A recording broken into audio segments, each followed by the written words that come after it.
তো এই খেতাটা আমি নিজের হাতে সিলাইছি, দেখেন এই খেতাটা আমি নিজের হাতে সিলাইছি। তো একটা ছোট বেবির জন্য।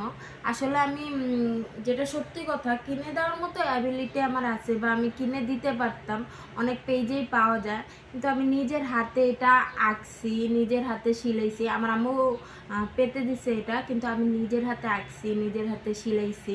এমনও অনেক রাত গেছে, 4টা 5টা পর্যন্ত জেগেছিলাম, 3টা পর্যন্ত জেগেছিলাম, জেগে জেগে সিলাইছি। তো সবচেয়ে বড় কথা কি জানেন, আমার কাছে মনে হয় কিনে তো দেওয়া যায় অনেক কিছুই, কিন্তু নিজের হাতে কোনো কিছু, নিজের ভালোবাসা মায়া দিয়ে কোনো কিছু সিলাই দিলে ওটার প্রতি আকর্ষণটা বেশি থাকে। আমি জানি হয়তোবা এটার মূল্যটা অনেকেই দিতে জানে না, আমার মনে হয়, বাট আমার কাছে মনে হয় কি যে টাকা দিয়ে তো সব কেনা যায়, বাট নিজের একটা ভালোবাসা দিয়ে কিছু তৈরি করার, ওটার ভিতরে আলাদা রকম একটা অনুভূতি আছে। তো দ্যাটস ওয়াই আমি সবসময় চেষ্টা করি যে কোনো ছোট বাচ্চা বা কাউকে কিছু দিতে চাইলে তখন নিজের হাতে কিছু তৈরি করে দিতে।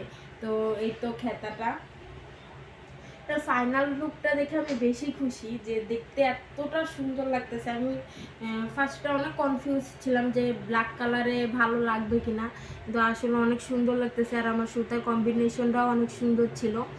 তো এটার একটা ফুল ভিডিও করা আছে, ওটা আমি পোস্ট করব।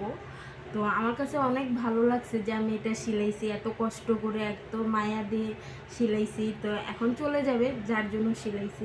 তো ভাবলাম একটা ছোট ভিডিও করে নিই। তো এই তো, কেমন হয়েছে অবশ্যই জানাবেন আমার এই খেতাটা। খুদা হাফেজ।